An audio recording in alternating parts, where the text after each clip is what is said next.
Browns held their second OTA practice today here in Berea, the first one that was open to us, so it was our first chance to see the quarterbacks. And Mary Kay, I know, Kevin Stefanski says it over and over again, the order doesn't matter. Don't get caught up in the order.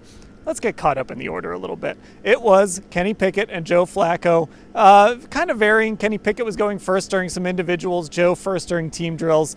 Dylan Gabriel went ahead of Shedeur Sanders. We didn't see necessarily a ton of Shedeur today, so I don't know. Maybe the order doesn't matter, but I think the order does matter a little. I think so too. Let's look at the 11 on 11s to start with. For the very first 11 on 11, and there were two, Joe Flacco went first and Kenny Pickett went second, and the rookies didn't get a chance to get a snap in that period.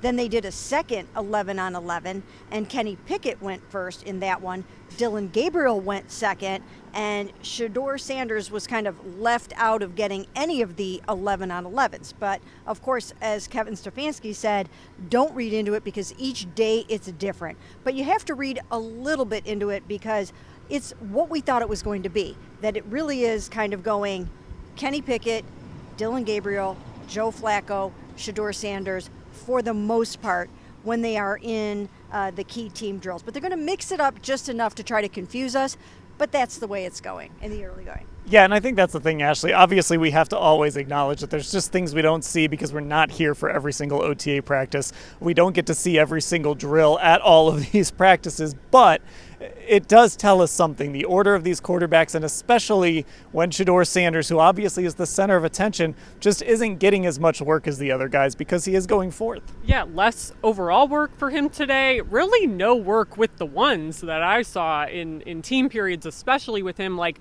I know they say don't read too much into it, but it's kind of impossible not to when you consider, like, hey, this is a competition. You want these guys to be getting reps with just about everybody. So I think it is notable that we didn't see him getting those first team reps today. Okay, now, one guy we did see get a lot of reps was Jerry Jeudy, and he picked up right where he left off last year when he had his first 1,000-yard season. We know that Joe Flacco is sitting next to him. They have lockers next to each other, Mary Kay. It was very encouraging with all the questions about this receiving core that we saw a very good day from Jerry Jeudy today. It was a very good day from Jerry Jeudy, and it did remind me a little bit of looking out there and seeing Joe Flacco go to Amari Cooper. They just had an instant connection, and I think it's going to be very hard not to notice that during these spring practices and training camp. And overall, I thought Joe looked the best out of all of the quarterbacks. He just looks at home. He looks comfortable. He knows the scheme. He knows the system. Now, we do know that it's early. It's early. Kenny is just learning everything about this place, this staff, this personnel. But I think that Joe was sort of the early winner today. Now, Ashley, when we talk about Jerry, obviously, I think it was Kenny right before his presser, maybe like his early answer. He was like, maybe we should just keep throwing the ball to Jerry Jeudy. Having a guy like that, again, especially with all the questions about the receivers elsewhere, having a guy like that is so important for these guys through this process. Yeah, I believe like the exact quote from Kenny Pickett was he's an easy guy to throw the ball to. I think you saw that today when I watched Jerry Jeudy today. It seemed like he was catching everything, no matter who was throwing it to him. And I thought it was funny to hear him talk about Joe Flacco a little bit today because obviously him and Kenny Pickett had a relationship before Kenny got here. They trained together in the offseason. They work really well together.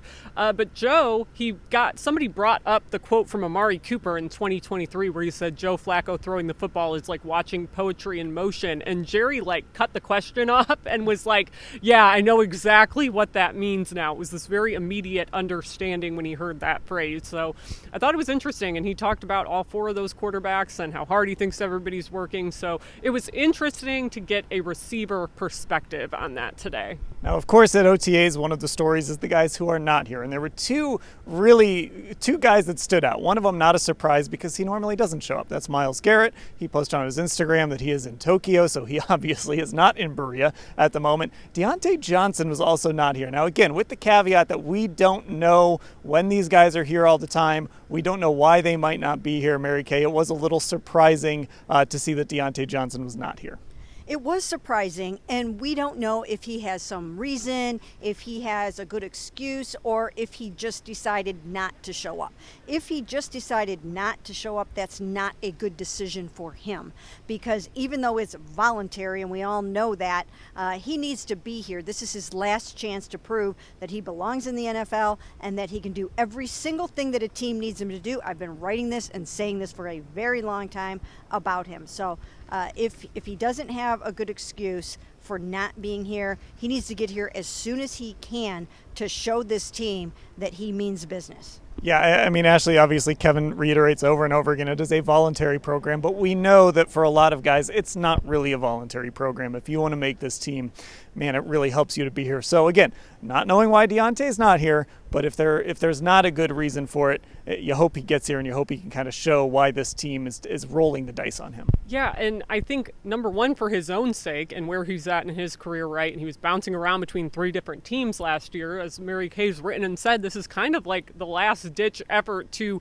revive his career at this point. But I also think, like, you can make the argument that the number 2 spot behind Jerry Jeudy, like, that could be an open competition between him and Ced Tillman at this point. And Ced Tillman was here working hard today. Obviously, we know he missed the last 6 games last season because of a concussion, but Ced was in here putting in the work, so you would hope that if there's not a real reason for him not to be here, that maybe we'll see him here next week. Maybe he'll be here as soon as, like, tomorrow or whatever, whenever they have their next practice session.